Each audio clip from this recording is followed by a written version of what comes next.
Okay, welcome back. So our lecture 2 um, is on the another important class of discrete optimization problems, which is submodular function minimization.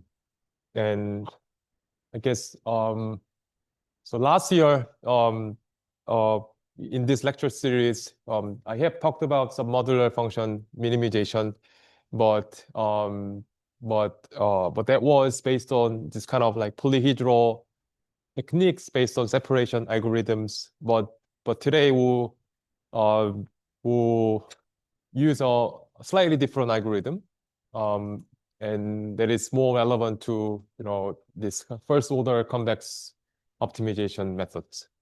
And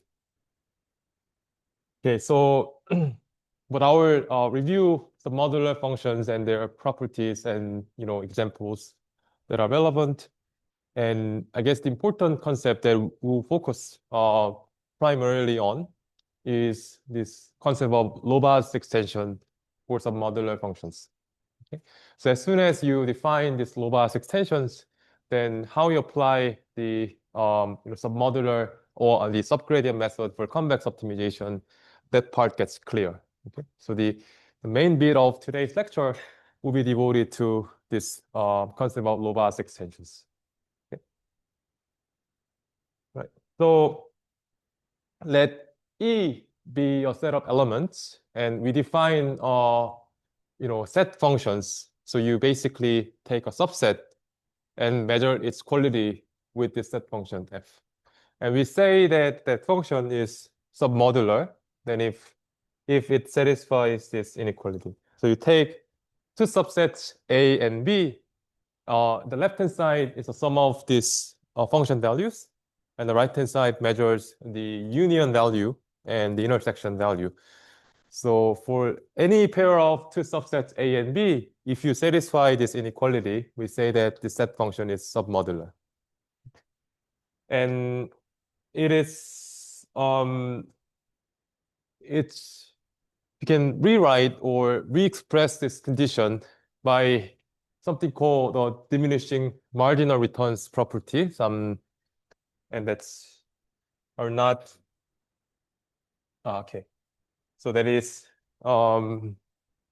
you basically have this following inequality. So you take two subsets A and B, where B is a superset of A, and then you are having element E that is outside of B. So E doesn't belong to B and doesn't belong to A, like in this picture. So A is smaller and B is something like this, and E is this. Now, you try to add this element E to A and B, okay? Now, the left-hand side is the marginal gain of adding this element E to your subset A. And the right-hand side is the value of, or the gain of adding element E to the superset B. Okay. And the inequality tells you that the marginal gain decreases if you take a superset. Okay. So if you remember, if you can make this analogy of buffet restaurant, so if you like, I guess the first plate of food will give you the maximum joy, and then as you consume more and more food, you get full, and I guess the second plate is gives you makes you less happier than the first plate, and this is kind of like that's the concept of diminishing marginal returns, like concave function behavior, and based on this concept, the submodular function is a way of modeling some utility function in economics. Okay. So let me give you some examples. So linear function is I guess it's called a modular function as well. And in fact, for linear functions, this inequality is satisfied with equality. Okay. So adding on a single element doesn't really change this marginal behavior, because the utility function value is a summation of the independent sum of the elements. But concave utility is the following. So you have a concave function, and the function is defined by the concave behavior of the summation of the elements. Okay. And also the coverage function. So it's like you are, let's say, you have some sequence of subsets, and you measure the areas covered by the union of the subsets. And I guess now, as you have more and more subsets, the additional area covered by an additional subset gets decreasing. That's the here. And also success probability, like it's I guess this concept it appeared for the problem of like social influence maximization problem. So let's say there's a person and it has some, I guess, neighbors, and each of these neighbors tries to propagate some information, and the information, propagation success with probability of this connection. And then each connection has some probability of success, and then you have a success if at least one of these connections gets successful, and this is the success probability. So 1 minus the probability that all attempts fail, and that is the success probability, and the function is known to be submodular. And we talked about maximum cuts in the first lecture, and in fact, the graph cuts is also give you a submodular function. Now you take a subset S, and this delta S is a set of edges that emanate from this subset. So basically, you have a subset S. Now you are taking edges whose one end belongs to the subset S, and the other end doesn't belong to S. So the edges that emanate from this vertex subset S, that is delta S. And the number of edges in this kind of set is submodular. Okay. And also, even when you have some directions, now you can look at situations like S is being here, and some edges that are leaving the subset, and other edges, there are some other edges that are entering the subset. If you just focus on one specific direction, that is also submodular.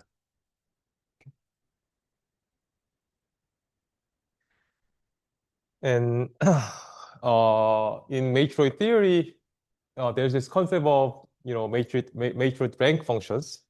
Like I guess matroid is generalizes well, it's closely related to vector spaces. Now, if you imagine like linearly independent vectors in a vector space, then the rank function for that vector space is equal to the maximum number of linearly independent vectors, and that's also submodular. So submodular functions appear in many applications, diverse applications in many settings. Okay, and we talked about this marginal diminishing marginal returns, and it's I guess core principle which can be used for modeling utility functions in economics. So when you talk about utility functions, maximizing a submodular function is relevant. But for graph problems like cut functions, maybe minimizing cut function is important. So when you take these cut functions, minimizing the corresponding submodular function is min cut problem. Okay. On the other hand, if you maximize this cut function, that's maximum cut problem. but we'll focus on the minimization problem. Okay. We talked about the maximization problem in the first lecture. So for lecture 2, we'll talk about submodular minimization problem. Okay. That is the topic for lecture 2. So, the main approach for submodular function minimization today, the main approach is to, so we have the set function, and the set of solutions or the feasible sets are discrete objects, right? So subsets of the elements set capital E. But the main approach for solving this or minimizing this submodular function is by taking a continuous optimization formulation, which is equivalent to this discrete optimization problem. Okay, so how do we translate this discrete problem to a continuous optimization problem? I guess the first step is to define some, I guess, more kind of numerical variables in terms of this subset. So let me explain what I talked about. So we have this submodular function minimization. So essentially the problem is to find the subset that achieves the minimum value of the submodular function. So how do you find such a subset S? So that is the question. And again, the object that we deal with are discrete objects. So to take the equivalent continuous problem, let's translate the subsets to numerical values. So the way we do it is that for each subset corresponds to a binary variable. Okay, if you take the incident vector or the characteristic vector, so if one element belongs to the subset S, then the corresponding entry will have value 1. If the element doesn't belong to the subset S, then the corresponding entry will have value 0. Okay, so this is the most natural way of constructing a characteristic vector. So then there's a one-to-one correspondence. If you take a binary vector, okay, then you collect the elements whose components have value 1, then that gives you a subset.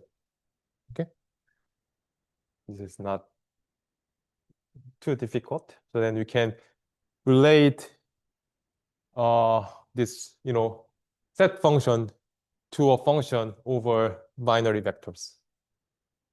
So essentially the formulation 1 is equivalent to problem 2, where you take a binary vector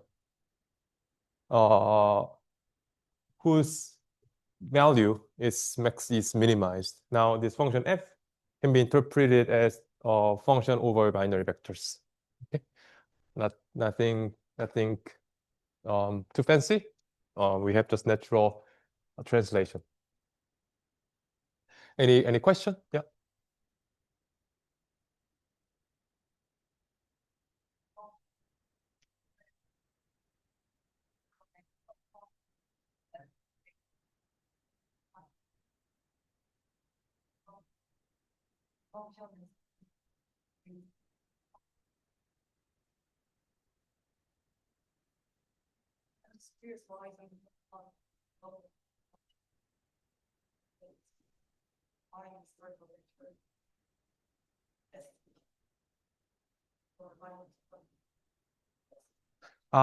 Okay.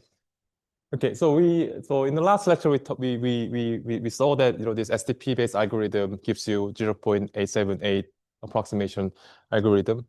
So that is one approach. I guess another approach again is to take the submodular function. You can model this cut function, the max cut problem. You can model this as a submodular maximization problem. Is that your question?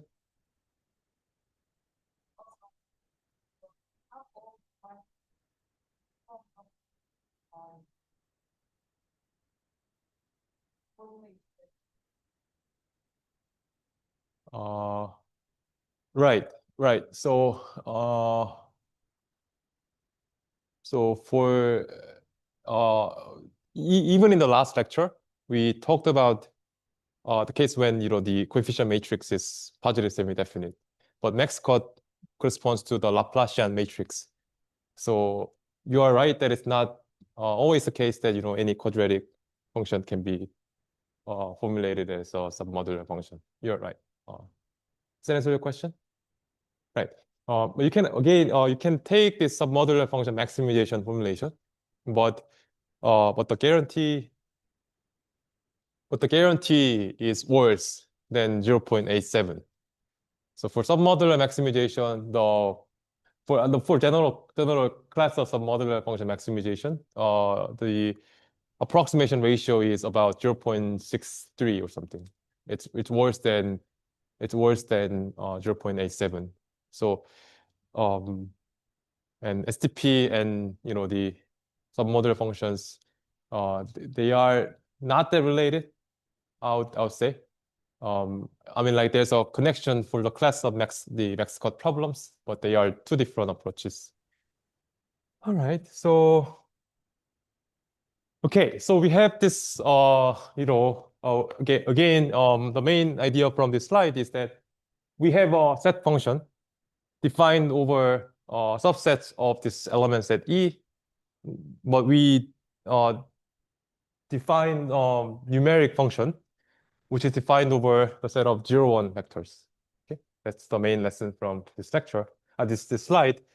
But again, like it's hard to kind of directly deal with these binary vectors, which are discrete.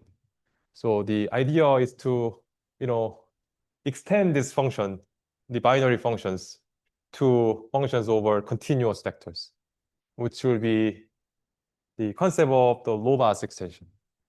Okay, and this is due to Laszlo Lovász in the 1980s. Okay, I mean this is the same Lovász for combinatorics and graph theory and so forth, and it has done like lots of works on semi-definite programming as well. Okay, I guess like they again I told you that STP and submodular functions are two different things, but he has also done lots of work on STP. And another one important work is that if you remember the maximum independent set problem or maximum stable set problem, if you are interested in, he defined this notion of theta body, which is a semi-definite relaxation for the maximum independent set problem. And the theta body returns an optimal solution if your graph is perfect. And Lovász proved something called a weak perfect graph theorem, and that's lots of connections there too. And also, we talked about the STP formulation. Well, no, before talking about the STP formulation, we had this constraint that xv square equals 1. So that is a polynomial constraint. If you look at that, if you remember that formulation, that's a polynomial optimization problem. We took the path of taking the STP relaxation of this directly, but there's another approach of taking a relaxation, which is based on some polynomial optimization hierarchies, and Lovász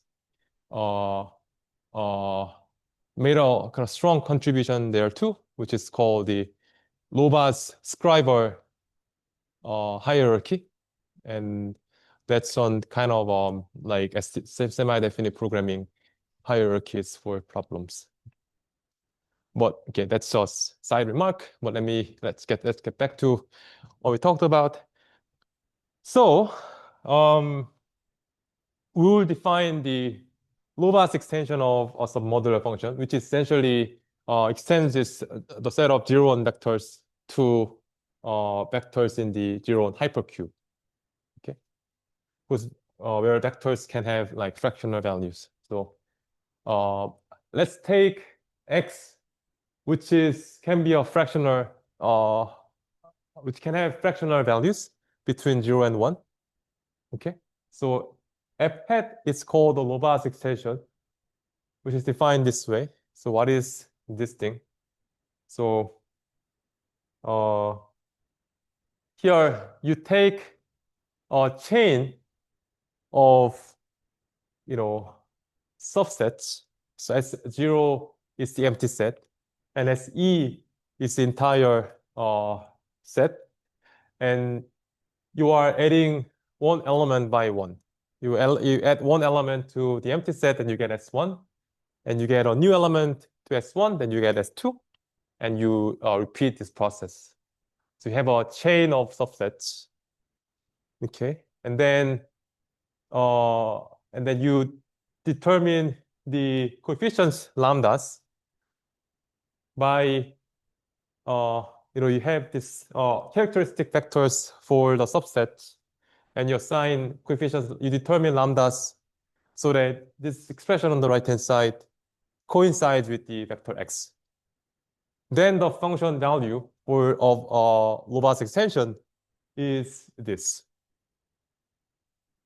Okay. Again, the procedure is that you start with a fractional vector x, and then you find the subset, chain of subsets, and the coefficient, so that x can be expressed as the linear combination of, well, I guess convex combination of the corresponding characteristic vectors. Okay, and then you define the Lobas extension as the convex combination of the function values. Okay.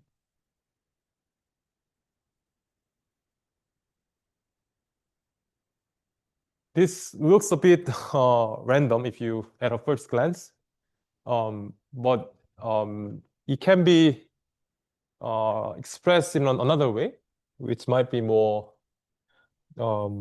intuitive to you. So let me do that with you. Okay, so f hat of x equals I from 0 to e lambda I times f of the function value of si, where S0 is the empty set, and you have a chain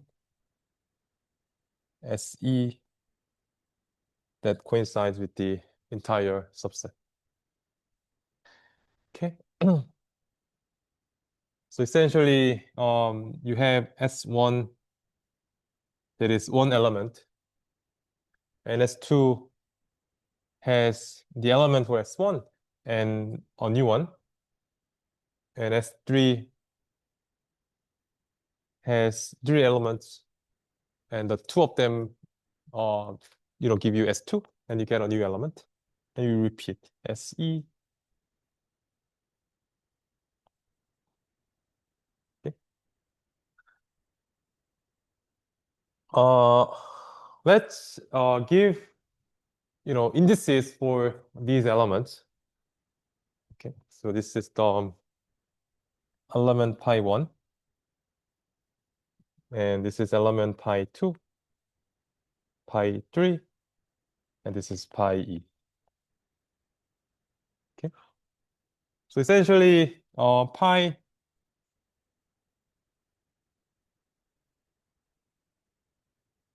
is a permutation.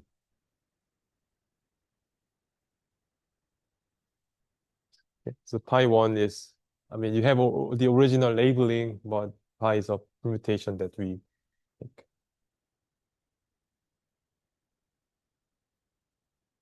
And we know that, S1 gets this coefficient lambda 1, S2 has coefficient lambda 2, lambda 3, and lambda e. Okay. And how do we choose lambdas and this subsets chain as i's? Well, we impose this condition that x equals I from 0 to e lambda I times 1 SI. Okay. So if you look at pi 1, okay, so x sub pi 1 gets added from all these subsets. So lambda 1 plus lambda 2 plus lambda e. Okay, on the right-hand side, well, all subsets have element pi 1. What about x pi 2?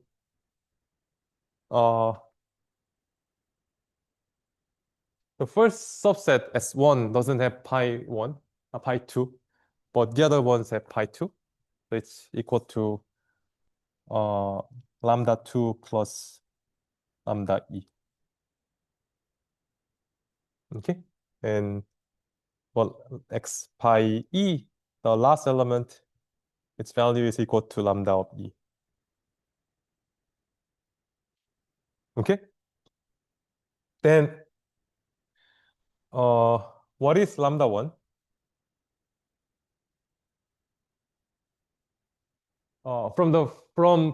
By comparing x pi 1, x pi 2, we know that lambda 1 equals x pi 1 minus x pi 2. Okay, and in fact, by comparing the consecutive components, you can know that lambda I equals x pi of I minus x pi of I plus 1. Okay, but you have to be careful with I guess the last element. But if you define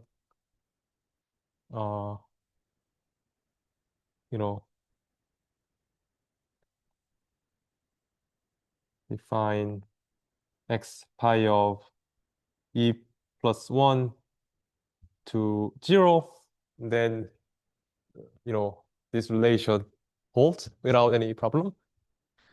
And also lambda 0 is supposed to be 1 minus summation of lambda 1 through lambda e, because summation of lambda 0, lambda 1 through lambda e equals 1. So lambda 0 is 1 minus the other lambda variables, which is equal to x pi 1. So x pi 1. Okay. So you can include lambda 0 to this equation by defining x pi of 0 to be 1. And this is x pi 0. Okay, so essentially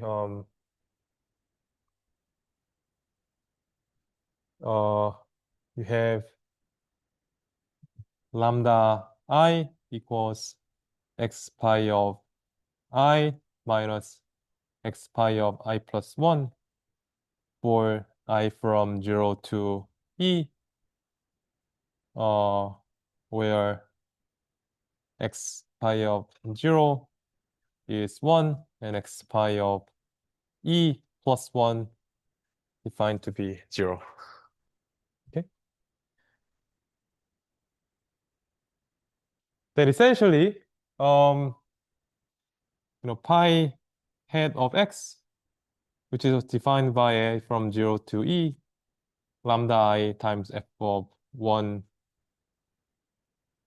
si is equal to I from 0 to e, x of pi of I minus x of pi I plus 1 times f of 1 si. Okay, and we know that lambdas are non-negative, So it gives you this natural ordering of vectors x, vector x. So we know that 1 equals x sub pi 0 greater than or equal to x pi 1, x pi of e, which is that's at least x pi of e plus 1, that's 0.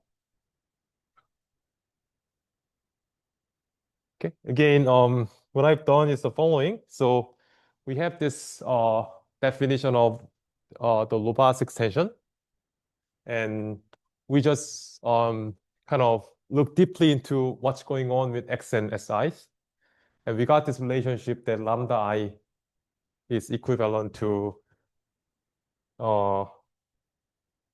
here x pi of I minus x pi of I plus 1. Okay, so to summarize what we talked about, what is this Lobas extension? Okay, so what you do is find on ordering pi or permutation such that the components is ordered in a non-increasing way, and you take Si to be the first I element, and you take the function to be summation of I from 0 to E, x pi I minus x pi of I plus 1, f of Si. Okay, so you start with a fractional vector x, and then you order its components. Okay, and you take subsets, chain of subsets, by taking the first few elements, and by doing so, you can compute this Lobas extension. Okay, so when you give me any fractional vector x, computing the value of the Lobas extension can be done fast. What you do is you just order the components and you obtain this expression. Okay? And in fact, summation of these coefficients is 1, and they are non-negative. Essentially, the Lobas extension is given by the convex combination of these function values. So you take E plus 1 subsets, okay, and then measure their values. And if you take the corresponding convex combination, that gives you the Lobas extension. Okay. So remember, just take a sidewalk, and if you remember, like integer programming, and the one way of solving an integer programming instance is by taking the convex hull of solutions. What do you mean by taking the convex hull? Well, any subset, any vector in that convex hull can be expressed as the convex combination of the extreme points, where the extreme points correspond to a binary vector. Essentially, if you look at this expression, the Lobas extension, if you give me any fractional vector, its value is given by the convex combination of a bunch of zero-one vectors. But the important aspect is that the number of binary vectors giving rise to the convex combination is E plus 1, which is linear in the size of the input. Okay, so again, computing this value can be done in E log E time, and also the expression has a small complexity of E. You just compute the, you just can focus on the chain of subsets and do not even look at the other subsets. Okay? That's what we summarize here. So in summary, we are given binary fractional or fractional vector, and we order the elements so that the components can be ordered in a non-increasing fashion. And for the I subset, we take the first I element, then it naturally defines a chain, and you define the robust extension this way. Is there any question? Yeah. Can we consider the robust extension regardless of the monotonicity? You don't need monotonicity. You don't need submodularity.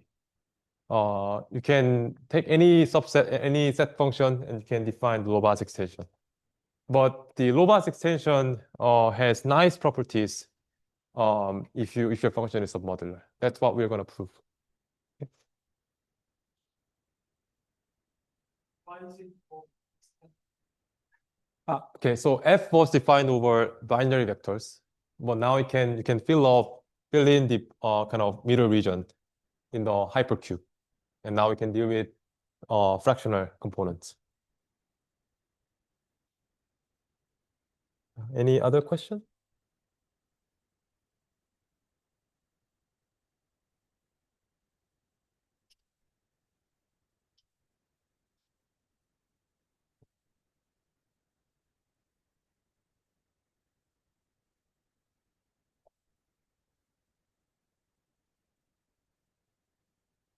Yeah.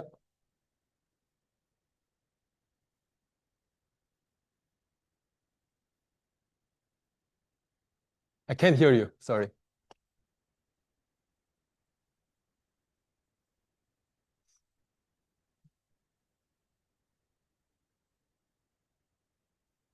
Sorry, I couldn't hear you.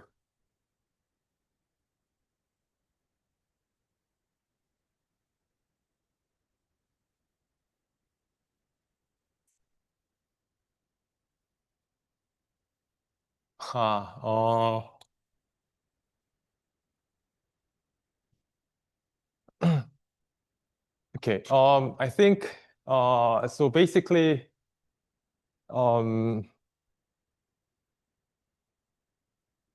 uh, uh,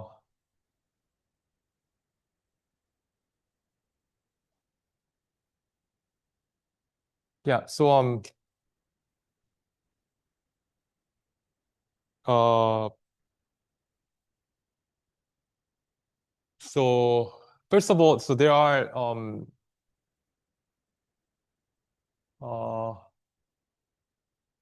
so this framework is used for machine learning. In other words, like machine learning, there are some machine learning problems that are using this submodular optimization framework, where what they have to kind of deal with a large data set. Okay. This framework can extend to the case when f is uncertain, like this function can have some perturbations or some kind of stochastic evaluation. So this framework can be generalized to that case. Okay, and but in terms of computational perspective, just for this function, evaluating this function is nothing but going over the set of items, and you're taking some small chain of subsets. That's another thing, and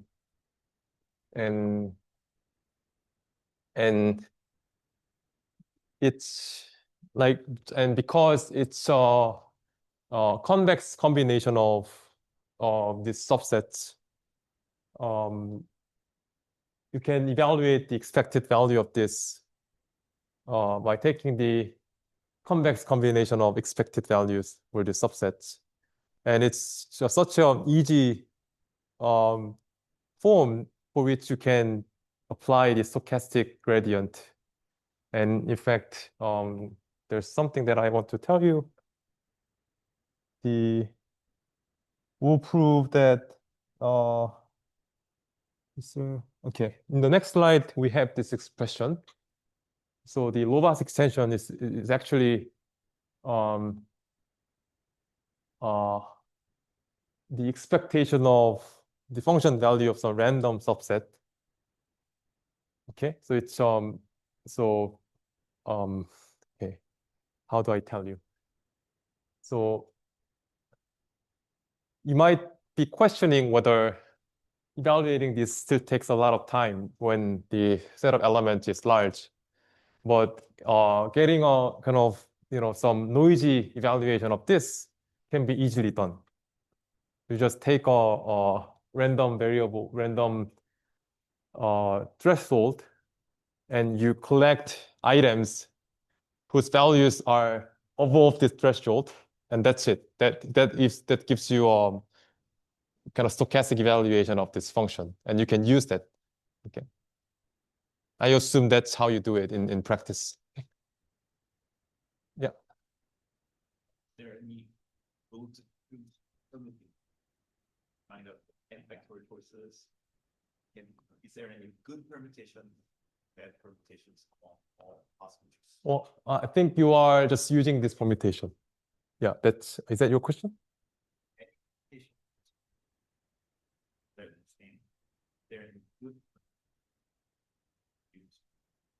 Well, I mean, it's not any. It's if you fix your vector x, then it gives you specific permutation.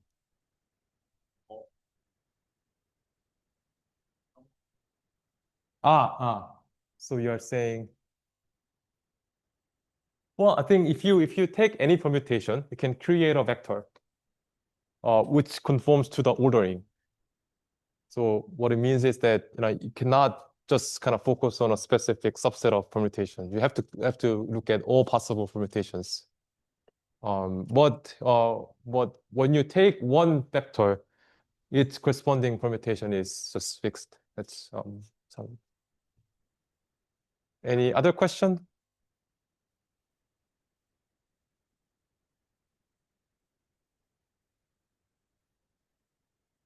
Okay, so again, the Lovász extension, another definition is that so you take lambda uniformly random from this 0-1 interval, and you take a set of elements whose variables x is above this level lambda. Okay, then you get a random subset and evaluate the function value, and its expectation is over the kind of uniform random variable is equivalent to the Lovász extension. And let's prove it. So just assume for simplicity that x pi 1 is strictly less than 1 and x pi 2 is strictly less than these things and is strictly greater than 0. Okay, and take lambda from the 0-1 interval uniformly at random, and note that E in E xe greater than lambda, which is a random set we take, is Si if and only if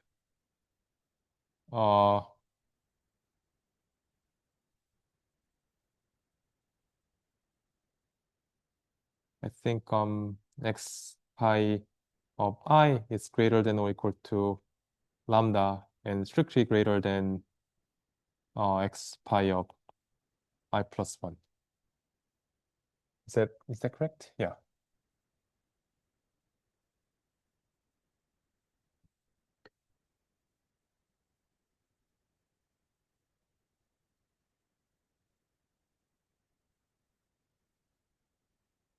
This- Are the all inequalities are strict inequalities? I'm just assuming that, but when you have some repeated elements, repeated values, I think it's easy to extend. You can think about it, but for simplicity, let's just focus on distinct values. The idea is that when you have kind of repeated values, remember that because you defined low-pass extension by x pi 1 pi I minus x pi I plus 1, when they have same values, the difference gets 0, and you just don't focus on that. Essentially, the low-pass extension is defined on distinct values, and now we can focus on this kind of distinct components. So that's how you get it. So what it means is that this thing happens with probability of x pi I minus x pi I plus 1, okay, which is the length of this interval. Okay, so this random subset has value f of si with probability of this thing, so which is essentially the value of the low-pass extension. Okay.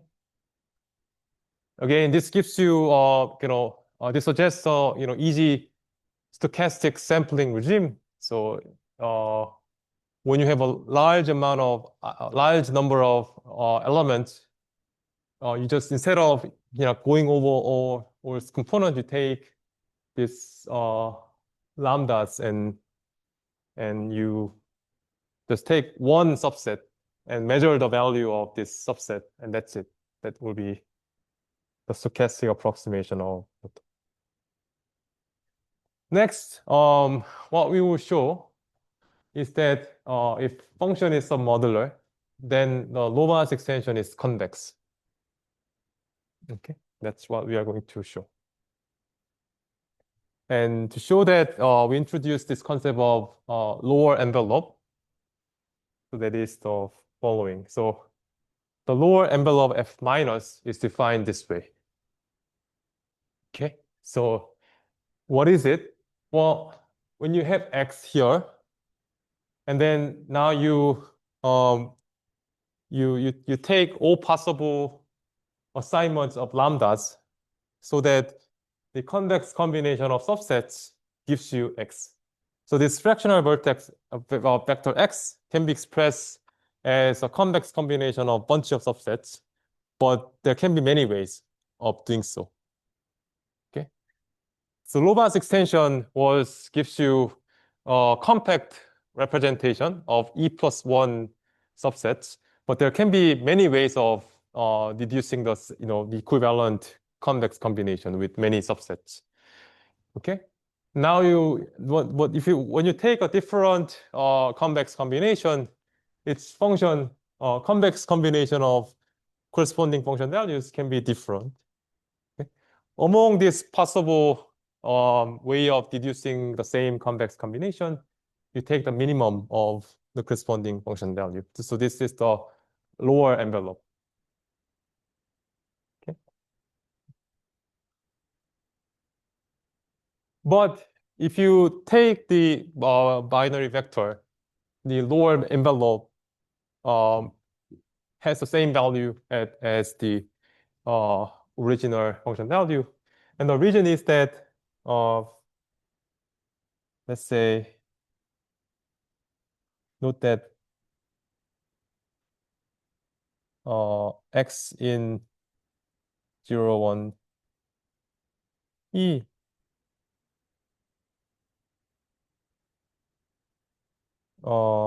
correspond to subset Sx such that E in E such that Xe equals 1. Okay. Now, when you look at this condition, let's say summation of S in E lambda S times 1S is as characteristic vector for Sx. Okay, if you have this relation, then what you can argue is that lambda Sx is 1, and lambda t is non-zero for all other t.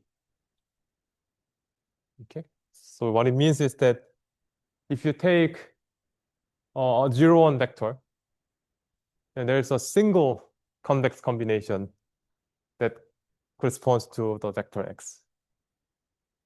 Okay, so here the solution satisfying this condition will be a single vector that is essentially the characteristic vector for the set of set x, and that's why you have this thing. So the lower envelope, coincides with the original function on the 0, 1 vectors. And in fact, the lower envelope is convex. Okay, so that's we have again f minus x is equal to minimum of summation S in E lambda S f of 1s such that lambda S 1s is x. What are the conditions? Okay. And summation lambda S equals 1, lambda S negative. And there are many ways of arguing this, but essentially,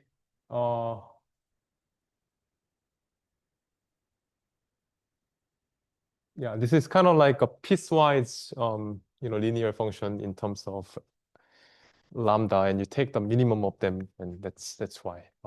Let me skip the proof, and it's easy to argue this. But what's more important is this following lemma. Okay, so the Lovász extension equals this lower envelope if and only if the function f is submodular. Okay, so here f minus, which is the lower envelope, can be defined for any set function, any functions over binary vectors, and by definition you can argue that it's convex. Okay, but what we are interested is the convexity of the Lovász extension, and you can deduce the convexity of Lovász extension by showing that the Lovász extension becomes equivalent to the lower envelope when your original function is submodular. Okay. So we have kind of I took a large kind of long sequence of steps. Is there any question?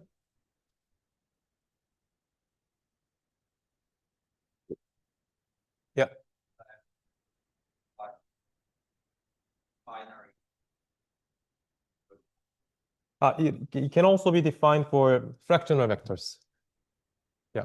But if you take a binary vector, then it becomes equivalent to the original function.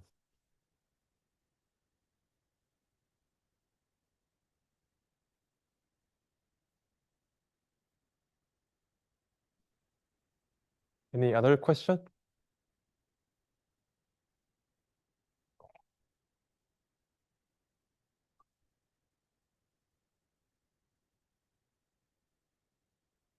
Okay, I have about 20 minutes. So before we prove this, let's let's complete the picture. So the idea is that, well, we have talked about this Lovász extension.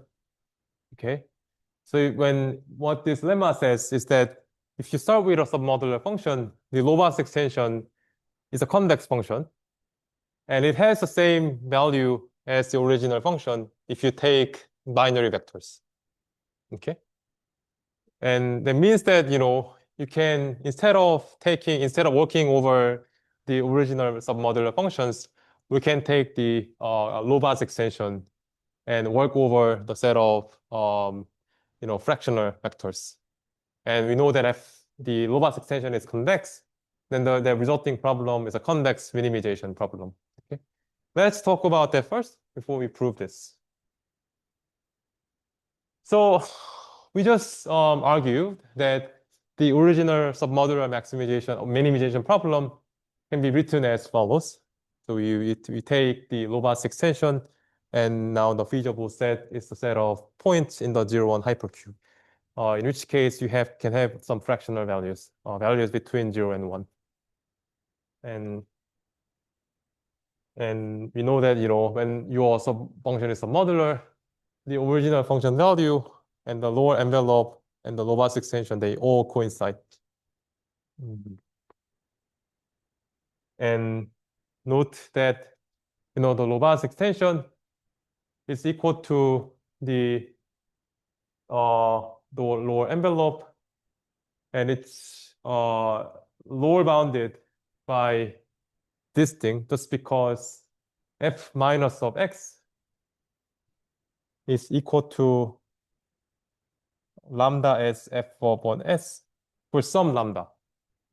Okay, so each of them is at least the minimum value of the submodular function value.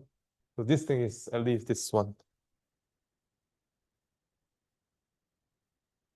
So then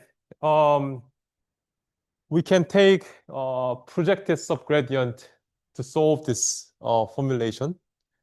Again, this is because the problem is convex minimization problem. So what is projection? So essentially, when your vector y, and you want to project it onto the hypercube, so what you do is that you take one component, and if its value is less than 0, then you set it to 0. If its value is greater than 1, then you set it to 1. If the value is already between 0 and 1, then you just leave it at that. Okay, that is the simple projection. But now we need to compute a subgradient of the Lobas extension. And so remember that, Lobas extension can be obtained this way. Again, you order the vector x, its components, and you take subsets that are obtained by this, ordering. And okay, now, right. So then if you write this summation in terms of x variables, then each component has this expression that actually gives you the subgradient. So x. So this vector g, so this is essentially a linear function in x, right? So a linear combination of these x variables, and if you take the gradient, then you have this expression g pi I. That is a subgradient of the Lobas extension. Okay. Any questions? Okay. Again, let me get back. We have this convex minimization problem where the objective is the Lobas extension. Okay. And I want to apply the subgradient method, which has a good convergence guarantee. It's a fast first order algorithm. And to run this, you need to have a way of projecting a vector onto the hypercube, and you need to compute the subgradient. And in the next slide, we argue that projection is easy and computing a subgradient is easy. So we have all components for running the projected subgradient method. Okay. Okay. Okay.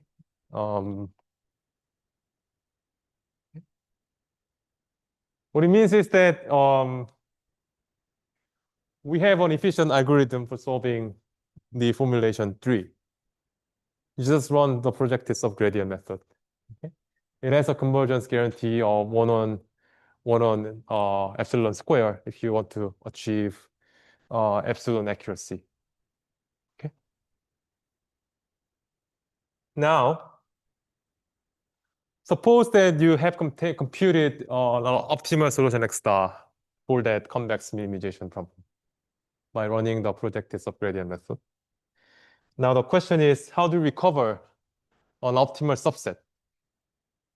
Okay, so X star doesn't have to be a 0, 1 vector. It can be a binary vector. Okay, and the question is, how do we recover a discrete subset? That's also easy. So the rounding procedure is as follows. You know,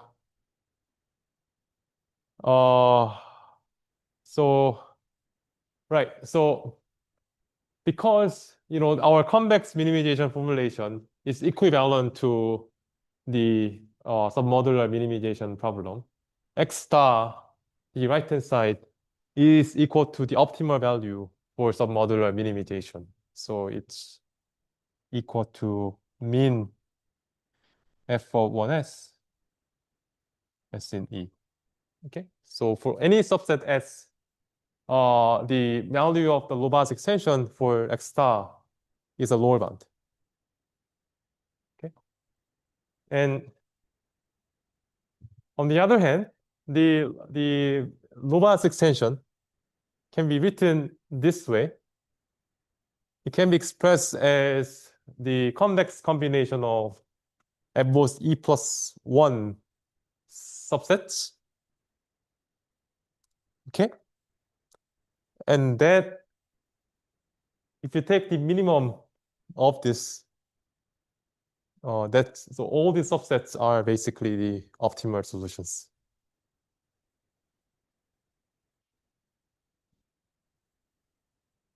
Okay. Again, you solve this, equivalent convex minimization problem. You get X star, which is a fractional vector. And how do you recover an optimal subset? You get back to, you order your vectors to compute this Lobas extension value. And you get a chain of subsets. And the number of subsets in the chain is at most E plus 1 or equal to E plus 1. And these relations imply that all subsets in this chain will be optimal. Yeah. Why is X doesn't reach one why is Well, it's possible that your algorithm remains in the interior of the hypercube, interior of the hypercube. Then you don't have to run projections. Okay. You just move around the interior, then you can just keep fractional values. Any other question?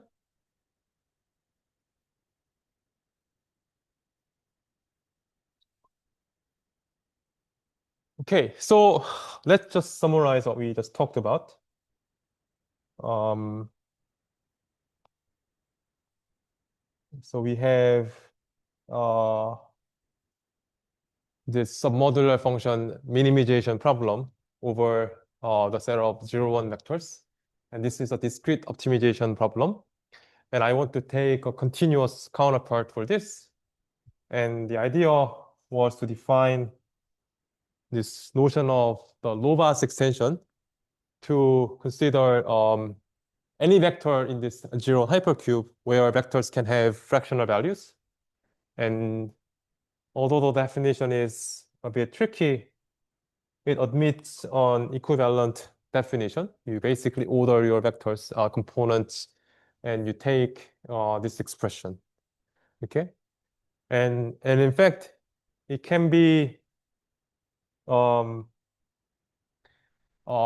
used in the stochastic setting using this equivalent definition. And now we argued that here the Lorenz extension is convex if your function is submodular. Using this piece, we just argued that the discrete optimization problem is written as this convex minimization problem. Now we run projected gradient descent, where projection is easy. You just take each component, each coordinate, and you project it onto this 0, 1 interval. And computing a subgradient is also easy. And now, once you solve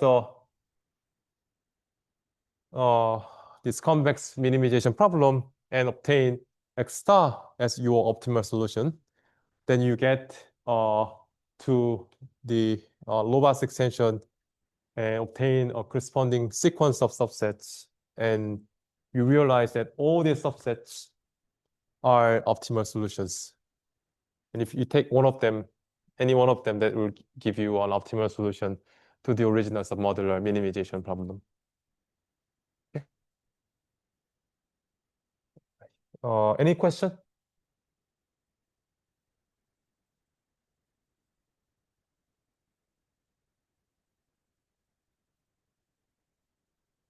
Okay, so for the remaining 8 minutes, let's get back to this lemma and prove this. Okay, this is the main piece, which essentially says that, so this is the key connection between the submodular minimization and convex minimization.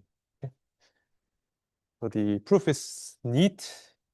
In fact, there are 2 proofs for this lemma, and one of them is based on LP duality, and but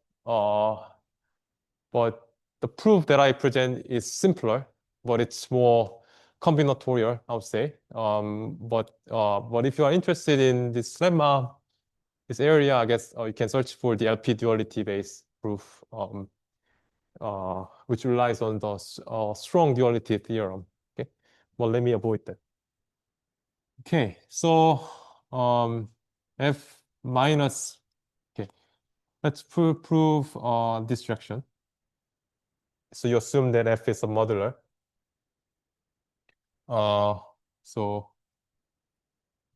So we remember that F of minus X is minimum of summation lambda S, F of S summation lambda S, 1S equals X, summation lambda S equals 1, lambda S non-negative. Okay. There are many assignments lambda that achieve this minimum value. Among optimal lambdas, take the one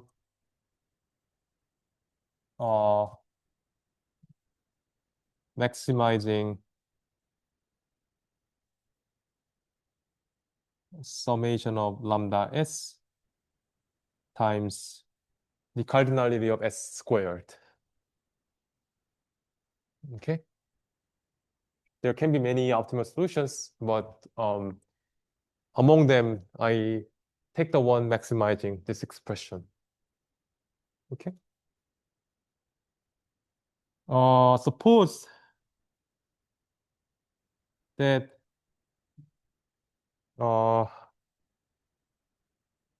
so what I want to say is that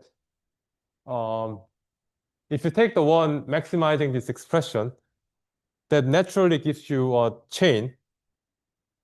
And in fact, in that case, the F minus X coincides with the Lorenz extension. But suppose that's not the case. So suppose that there exists A, B, such that A is not a subset of B, and B is not a subset of A, but lambda A, lambda B is positive. Okay. And without loss of generality, assume that lambda A is greater than or equal to lambda B. Okay. Then what you do is that you update your vector lambda. So lambda A is, you subtract lambda B from lambda A. By you still get a non-negative value, but lambda B is less than or equal to lambda A. And lambda B, again, lambda B minus lambda B, which is 0. And lambda A union B equals lambda A union B minus lambda B. And lambda, plus. Okay, I think it's plus. Lambda A intersection B is lambda A intersection B plus lambda B. Okay. So essentially, I subtracted lambda B's from A and B. Okay, that kind of affect this summation here. Just to you still want to satisfy this equality. So I recover the same lambda B amount by adding it to lambda A union B and lambda A intersection B. Okay, then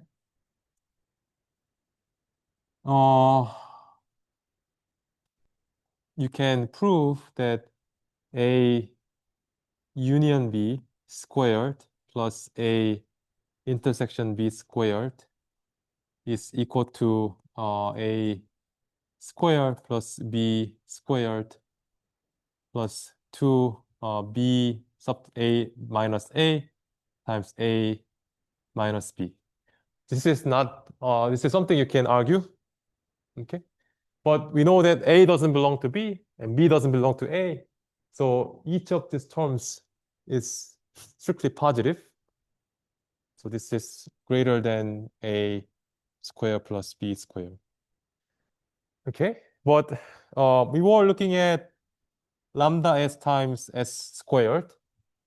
Okay, so after this update, you increase the values of lambda A union B, lambda A intersection B, while decreasing lambda A and lambda B. But in fact, the change in this expression is equal to lambda B times A union B squared plus A intersection B squared minus A squared minus B squared, which is positive. So what it means is that this update will increase the value of this expression, which contradicts the assumption that my choice of lambda maximizes this expression. Okay. So that means that,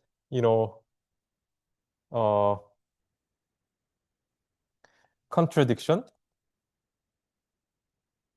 to this supposition that, there are some incomparable subsets whose corresponding lambda values are strictly positive. So then what it means is that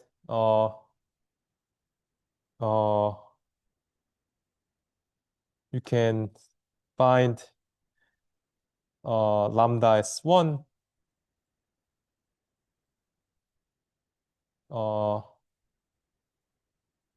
lambda S2, can find S1, S2. You can construct a chain of subsets where lambda S1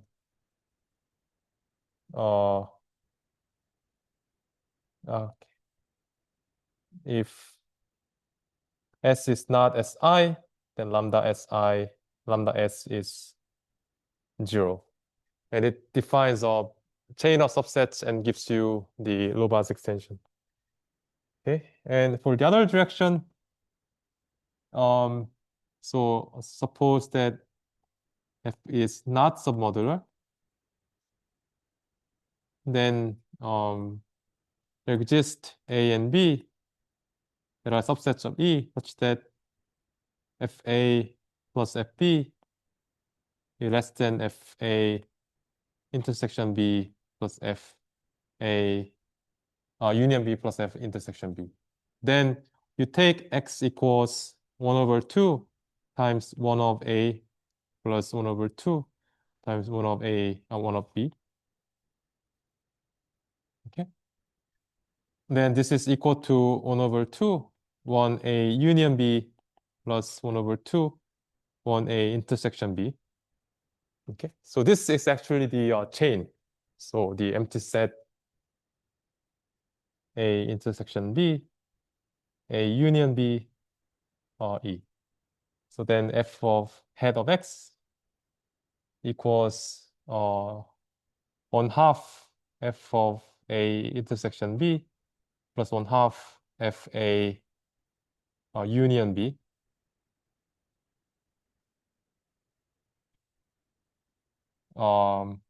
And this is greater than, by this strict equality, 1/2 FA plus 1/2 FB, which is at least the F lower envelope, because lower envelope is achieved by the optimal convex combination. And essentially, because of this strict inequality, the Lovász extension is greater than the lower envelope. So if F is not submodular, the Lovász extension is not equal to the lower envelope. So which actually proves this theorem. Okay. So let me stop here.